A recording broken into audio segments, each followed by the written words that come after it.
जिस दिन से कन्हैया मथुरा चले गए, उसी दिन से गोपियाँ नित्य यमुना तट पर सारा दिन भगवान कृष्ण को याद करके रोती हैं। गोपियाँ तो एक दूसरे से चर्चा करके अपना जी हल्का कर लेती थीं। और मथुरा में ऐसा कौन है जिससे कृष्ण अपने मन की बात कहें। ले देकर एक सखा है उद्धव, वो भी ज्ञान में डूबा रहता है। उद्धव जी बृहस्पति जी के शिष्य थे। जब भी ज्ञानियों की चर्चा होती है तो उद्धव जी का नाम लिया जाता है। उद्धव जी प्रभु के अंतरंग मित्र हैं। अंतरंग सखा वो है जिससे अपनी कोई बात छिपी ना हो, उसको अंतरंग सखा कहते हैं।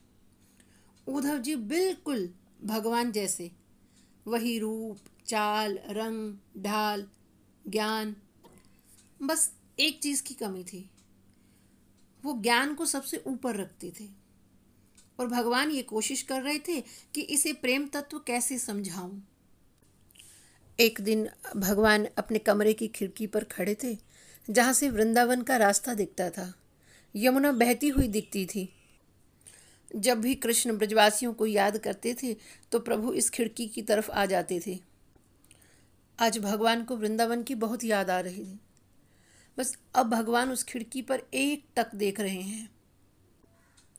अरे, ये तो वही बेला है जब हम गैया चराकर लौट कर आते थे। यादों का ऐसा बहाव उठा कि भगवान भूल गए कि वे मथुरा में हैं। भगवान एकदम जोर से आवाज लगाने लगे, श्री दामा रुको, मैं भी आ रहा हूँ। अरे मधुमंगल जल्दी चलो, आज तो बहुत देर हो गई, मैया बहुत चिल्लाएगी। और जब ध्यान भंग हुआ, फिर एक टक यमुना को देखते रहे। मानो यमुना कहती है, तुम बड़े निष्ठुर हो, तुम्हारे चाहने वाले दुखी हैं और तुम महलों का सुख भोग रहे हो। उनका क्या कसूर है जो तुमसे प्रेम करती थी। वो बूढ़ी माँ आज भी तेरे लिए दधी मंथन करती है कि न जाने कन्हैया कब आवे और कब माखन मांगे। कृष्ण रोने लगे, यमुना तू सच कह रही है। कृष्ण बड़ा निष्ठुर हो गया है, वो भूल गया है मथुरा में आकर। तो भगवान जोर जोर से रोने लगे और वो आवाज सुनकर बगल के कमरे से उद्धव जी दौड़कर आए। जब भगवान रो रहे थे तो उद्धव जी ने कहा, वाह वाह प्रभु, क्या बढ़िया लीला करते हो। लेकिन मैं ये नहीं समझ पा रहा कि इस प्रकार ये रुदन। अरे, आप तो सुख दुख से परे हैं, रोना आपको शोभा नहीं देता। कोई आपके लिए रोए तो समझ में आता है, लेकिन आप किसी के लिए रोए, ये ठीक नहीं है। भगवान ने उद्धव को अंक में भरकर कहा, अरे उद्धव, मोहि ब्रज बिसरत नाही। मैं ब्रज की यादों को भूल नहीं सकता। उद्धव, मैं ये नहीं कहता कि मथुरा में कुछ कमी है। मथुरा में सब सुख सुविधाएं हैं, परंतु मेरे ब्रज का सुख कहीं नहीं है। जानते हो, मुझे जरा सा जुकाम भी हो जाता ना तो मेरी माँ यशोदा दुनिया भर के वैद्यों को बुलाती।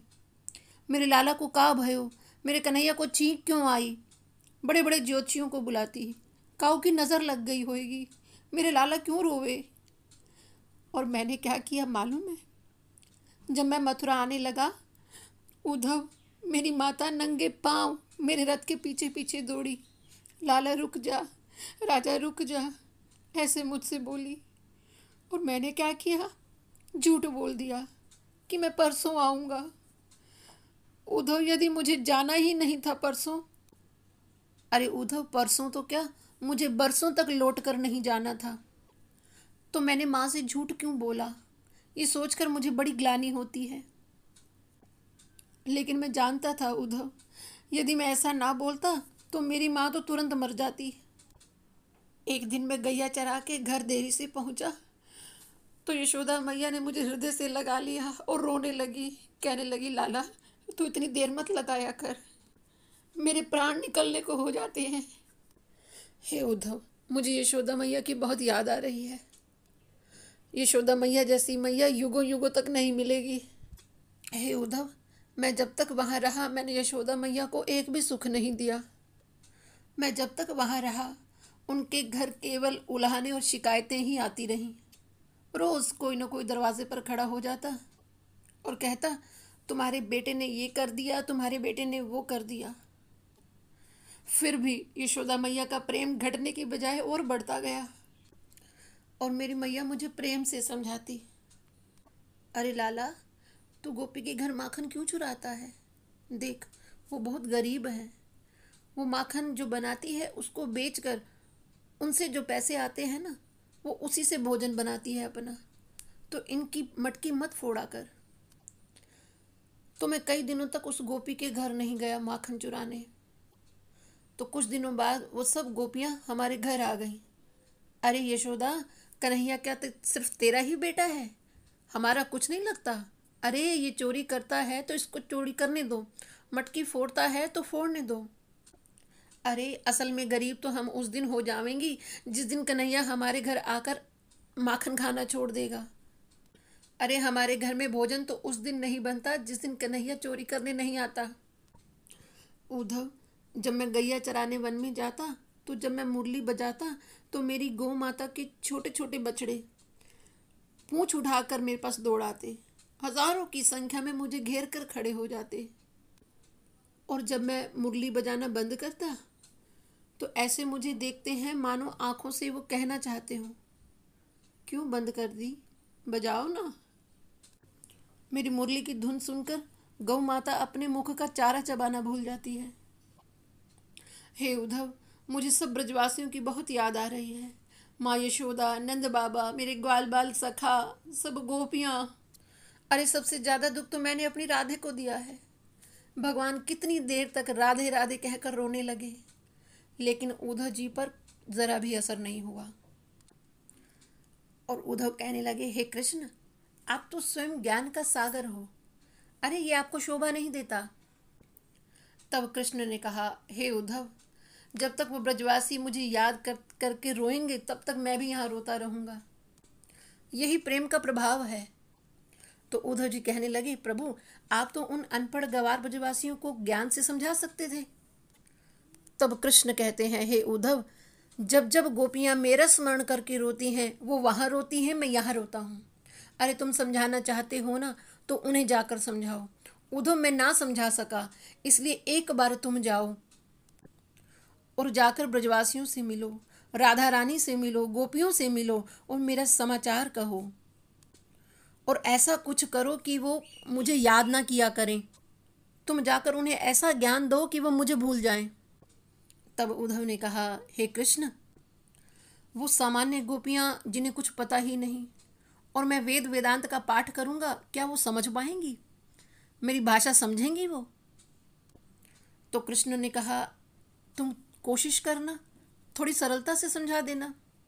तो उद्धव ने कहा, ठीक है, यद्यपि मेरी इच्छा तो नहीं है ज्ञानोपदेश करने की जिन्हें कुछ समझ में ही नहीं आएगा, तो उन्हें मैं क्या समझा पाऊंगा। लेकिन तुम्हारी आज्ञा मेरे लिए अध्यादेश है, मैं ज़रूर जाऊंगा, पर जल्दी ही लौट कर आ जाऊंगा। मैं 2 घंटे से ज़्यादा वहाँ नहीं रुकूंगा। तब कृष्ण ने कहा, अरे तुम जाओ तो सही, ये तो आने वाला समय ही बताएगा। जब उद्धव जी जाने को तैयार हुए तब कृष्ण ने उन्हें एक पत्र दिया और कहा, हे उद्धव, मेरा ये संदेशा गोपियों को दे देना। तब उद्धव जी ने कहा, अरे कृष्ण, वो तो अनपढ़ गंवार हैं, अरे उन्हें तो पढ़ना लिखना आता ही नहीं, वो क्या समझेंगी। तब कृष्ण ने कहा, हे उद्धव, प्रेम की भाषा है ही ऐसी कि उसे अनपढ़ भी समझ सकता है। तो जैसे ही उद्धव प्रभु का संदेशा लेकर जाने लगे तो कृष्ण ने कहा, अरे उद्धव रुको। और प्रभु ने अपना पीताम्बर, कुंडल और मुकुट दे दिया। तो उद्धव जी ने कहा, अरे इसकी क्या ज़रूरत है? तो भगवान ने कहा, अरे इनके बिना बात करना तो दूर, कोई तुम्हें देखेगा भी नहीं, क्योंकि ब्रजवासियों की जो प्रीति है ना, वो विशुद्ध प्रीति है। मेरे अलावा वो किसी और से संपर्क रखना ही नहीं चाहते और मेरे अलावा वो किसी की वार्ता प्रसन्नता से नहीं सुनते। इसलिए इन्हें पहन कर जाओगे तो ही वो तुम्हें सुनेंगी।